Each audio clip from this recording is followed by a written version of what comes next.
नमस्कार साथियों, मैं सुभाष बोरा ऑर्गेनिक फार्म गांव निमड़ी वाली से। मेरे पास काफ़ी किसान साथियों के फ़ोन आते रहते हैं कि हमारे एप्पल वेयर में फ्लावरिंग ड्रॉपिंग की समस्या काफ़ी बनी रहती है। तो आप सबसे पहले इसका कारण समझें कि फ्लावरिंग ड्रॉपिंग क्यों होती है।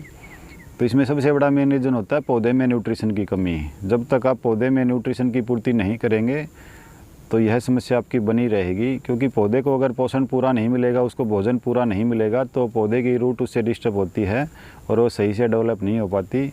इसलिए फ्लावरिंग ड्रॉपिंग की समस्या आती है। और इसमें दूसरा मेन रीज़न होता है पौधे में ज़रूरत से ज़्यादा नमी। अगर पौधे में ज़रूरत से ज़्यादा नमी बनी रहती है, अधिक मॉइस्चर है, तो भी फ्लावरिंग ड्रॉपिंग की समस्या आती है। तो जैसे ही आपके पौधे में फ्लावरिंग स्टार्ट होती है तो उस समय आप पानी बिल्कुल बंद कर दें एक बार, और जैसे ही फ्रूटिंग आपकी 80-90% बन जाती है तो उसके बाद आप धीरे धीरे पानी स्टार्ट कर सकते हैं। अब इसमें सावधानियां आपको क्या रखनी है।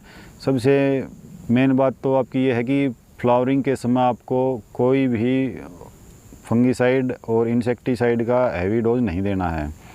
खासकर इंसेक्टिसाइड तो बिल्कुल न दे तो ज़्यादा अच्छा रहेगा, क्योंकि जैसे ही आप इंसेक्टिसाइड का कोई भी स्प्रे करते हैं, चाहे आपका पेस्टिसाइड में हो चाहे आपका ऑर्गेनिक में हो, उससे मधुमक्खी डिस्टर्ब होती है, कुछ % मर जाती है और वह कुछ % चली जाती है।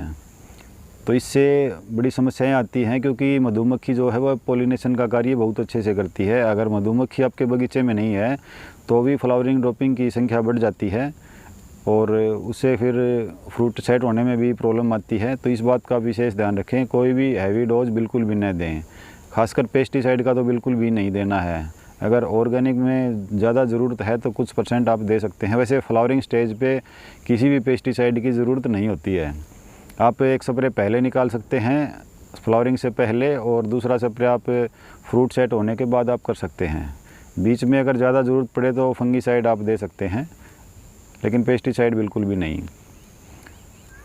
आप फ्लावरिंग को रोकने के लिए कुछ उपाय कर सकते हैं, जिसमें एक सड्रस का प्रयोग किया जाता है। इसमें आप 10 लीटर देसी गाय की ताज़ा छाछ लें और उसमें 100 से 150 ग्राम आंवला पाउडर मिक्स करें और उसको 10 दिन तक आप स्टोर करें, किसी मिट्टी के बर्तन में हो या प्लास्टिक के बर्तन में हो। और उसको 10 दिन के बाद आप 100 लीटर पानी में मिक्स करके और आप उसका स्प्रे कर सकते हैं। उसमें आप साथ में 20-25% के आसपास अगर ताज़ा वेस्ट डिकम्पोजर है तो उसको मिक्स कर सकते हैं। और इसमें दूसरा समाधान होता है कि आप 20 से 25% वेस्ट डिकम्पोजर लें और 5% खट्टी छाछ और 5% गौमूत्र लें। इन सभी सामग्री को मिलाकर आप पौधे पर स्प्रे कर सकते हैं, जिससे काफ़ी आपका फ़र्क पड़ेगा फ्लावरिंग ड्रॉपिंग में। तो साथियों, मेन रीज़न जो है वह मैंने बताया है आपको, आप पौधे में न्यूट्रिशन की कमी होता है। जब तक आप न्यूट्रिशन की पूर्ति नहीं करेंगे तो आपको परेशानी बनी रहेगी। तो इस बात का विशेष ध्यान रखें। आप जैसे ही जुलाई अगस्त में बरसात आती है तो उस समय पौधे में अच्छी मात्रा में खाद, आपको देसी गोबर की खाद देनी चाहिए। अगर आपका पौधा 2 साल का है तो 20 किलो, 3 साल का है 30 किलो, 4 साल का है 40 किलो, अगर 5 साल का है तो 50 किलो खाद आपको हर साल पौधे को देनी पड़ेगी। अगर यह खाद आप नहीं दे पाते हैं तो पौधा आपको पूरी फ्रूटिंग नहीं दे सकता और उसमें समस्याएं काफ़ी प्रकार की बनी रहेंगी। तो इस बात का आप विशेष ध्यान रखें। धन्यवाद।